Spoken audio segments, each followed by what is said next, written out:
প্রিয় সপ্তম শ্রেণীর শিক্ষার্থীরা, শুভেচ্ছা নিও।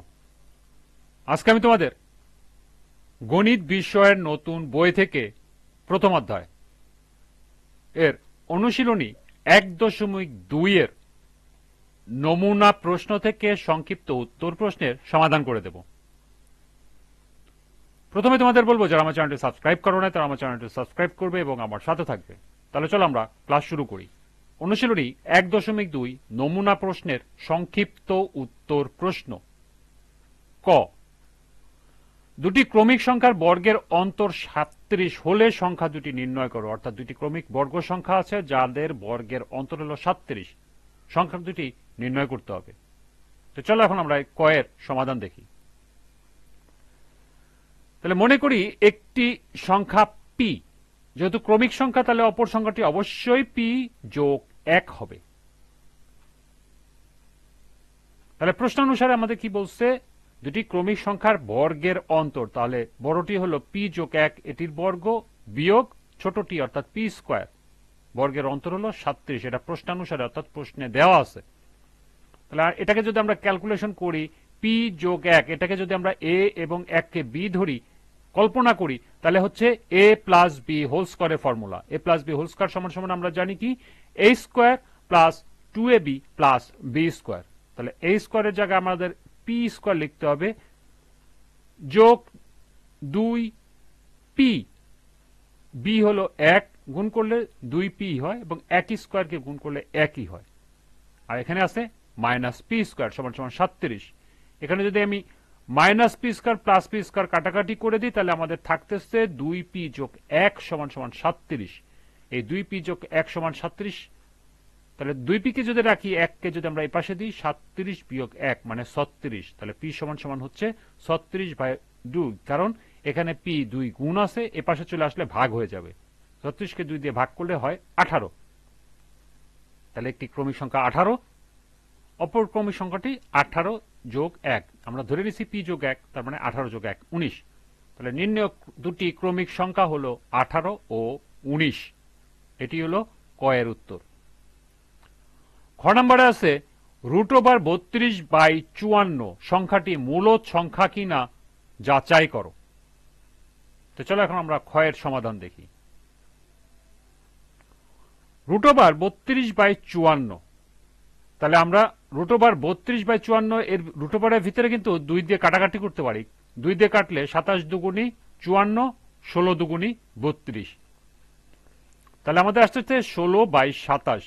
এখন 16/27কে আমরা যদি আলাদা করি, √16 ডিভাইডেড বাই √27। এখন লক্ষ্য করো, √16 সমান সমান কিন্তু 4, আর √27 মানে হচ্ছে 3√3। 3√3 মানে কিভাবে হয় আমি তোমাদেরকে একটু ক্যালকুলেশন করে দেখাই। আমাদের 27 মানে হলো 9 গুণন 3। তাহলে 9 এর বর্গমূল কত হচ্ছে? 9 এর বর্গমূল হচ্ছে 3, আর 3 এর বর্গমূলটাই এখানে 3√3 এভাবে লিখেছি আমি। তাহলে এখানে 4 সংখ্যাটি কি স্বাভাবিক, আমাদের এটা দশমিকে প্রকাশ করার প্রয়োজন নাই, কারণ এখানে দেখা যাচ্ছে যে 4টি একটি স্বাভাবিক পূর্ণ সংখ্যা যা 4/1 হিসাবে প্রকাশ করা যায়। কিন্তু 3√3 এটা কিন্তু স্বাভাবিক সংখ্যা নয়, রুট সংখ্যা। এটা পূর্ণবর্গ সংখ্যাও নয় √3টা, তাহলে এটা একটি স্বাভাবিক সংখ্যা নয়। তাহলে আমাদের যে দেওয়া আছে প্রশ্নে √32/54 সংখ্যাটি মূলদ নয়। এটি হলো খ এর সমাধান। গ নম্বর আছে, দেখো 2 দশমিক স্থান পর্যন্ত 3.27 বর্গমূল নির্ণয় করো। অর্থাৎ 3.27 বর্গমূল নির্ণয় করতে হবে 2 দশমিক স্থান পর্যন্ত। তো চলো এখন আমরা গ এর সমাধান দেখে নিই। আমাদের যেহেতু 2 দশমিক স্থান পর্যন্ত বর্গমূল নির্ণয় করতে হবে, তাহলে আমাদেরকে ক্যালকুলেশন করার আগেই এখানে আমাদের 3 জোড়া পর্যন্ত ঘর নির্বাচন করতে হবে, কারণ আমাদের দশমিকের পরও 3 ঘর ক্যালকুলেশন করতে হবে, তার সেই ক্ষেত্রে আমরা 2 ঘর পেয়ে যাব। তাহলে 3 কে যদি আমরা প্রথমে 1 দিয়ে বর্গমূল করি, 1 এর বর্গ করি, তাহলে 1 এর বর্গ 1, বিয়োগ করলে আসে 2, উপর থেকে 27 নিয়ে আসি, যেহেতু 27 এর আগে দশমিক আছে সুতরাং 1 এর পর অবশ্যই দশমিক হবে। তাহলে 227 এখানে 1 এর দ্বিগুণ অর্থাৎ যদি 2 আসে তাহলে আমরা 28 কে অর্থাৎ এখানে 8 এখানেও 8 দিতে পারি, অর্থাৎ সেই ক্ষেত্রে 28 কে 8 দিয়ে গুণ করলে আসে 224। 224 যদি আমরা বিয়োগ করি তাহলে আসে 3, উপর দিয়ে 2 শূন্য নিয়ে আসবো অর্থাৎ 300। লক্ষ্য করো 300 এমন কোন সংখ্যা নেই যে এখানে আমরা যদি 1 বসাই তাহলে এখানে 1 বসালে 361 হয়, অর্থাৎ যায় না। সেক্ষেত্রে আমরা এখানে একটি শূন্য, এখানে একটি শূন্য দিয়ে উপরের অবশিষ্ট যে দুটি শূন্য সেই দুটি শূন্য নিয়ে আসবো। নিয়ে আসার পর আসবে আমাদের 30,000। এখানে দেখো আমরা যদি 8 দেই তাহলে হয় 8 কে 3608 দিয়ে গুণ করলে 28,864, বিয়োগ করলে হয় 1136। তাহলে 3.27 এর বর্গমূল কত আরো হয়, কিন্তু আমাদের 3 ঘর পর্যন্ত হচ্ছে কত 1.808 প্রায়।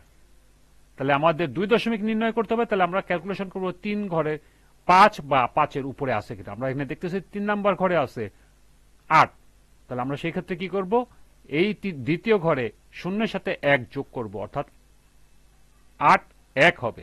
অর্থাৎ নির্ণয় 2 দশমিক স্থান পর্যন্ত 3.27 এর বর্গমূল হবে 1.81 প্রায়, এবং এটি হলো গ নাম্বারের উত্তর।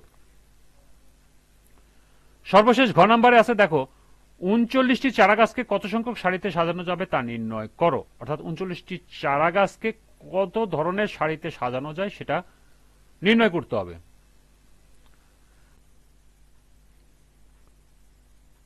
তাহলে ঘ নাম্বারের সমাধানের ক্ষেত্রে আমরা কি করব, প্রথমে 39-এর গুণনীয়ক বিশ্লেষণ করব। 39-এর গুণনীয়ক বিশ্লেষণ করে দেখতে পাই আমরা কি, এটা 3 দিয়ে যায়, 3 13 39, অর্থাৎ 3 গুণন 13 গুণন 1, কারণ 1 দিয়ে তো যাবেই। অর্থাৎ আমরা 39-এর গুণনীয়ক বিশ্লেষণ করে যে সংখ্যাগুলো পাবো সেগুলোকে ঘুরিয়ে ফিরিয়েই আমরা সারিতে আনার চেষ্টা করব। যেমন 1 গুণন 39 সমান সমান 39, অর্থাৎ একটি করে সারিতে 39টি করে। এরপরে হলো 3 গুণন 13, 3 13 39, অর্থাৎ 3টি সারিতে 13টি করে। আবার 13 গুণন 3 39, অর্থাৎ 13টি সারিতে 3টি করে। এবং সর্বশেষ হলো 39 গুণন 1, অর্থাৎ 39টি সারিতে 1টি করে। অর্থাৎ 39টি চারা গাছকে 1 3 13 ও 39টি সারিতে সাজানো যাবে। এটি হলো উত্তর। এই ছিল সংক্ষিপ্ত উত্তর প্রশ্নের 4টির সমাধান। আজকের ক্লাসটি এ পর্যন্তই। সবাইকে আবারও বলছি, যারা আমার চ্যানেলটি সাবস্ক্রাইব করো নাই তারা আমার চ্যানেলটি সাবস্ক্রাইব করবে এবং আমার সাথে থাকবে। সবাইকে পরবর্তী ক্লাস দেখার আমন্ত্রণ জানিয়ে আজকের মতো আমি এখানেই বিদায় নিচ্ছি। আল্লাহ হাফেজ।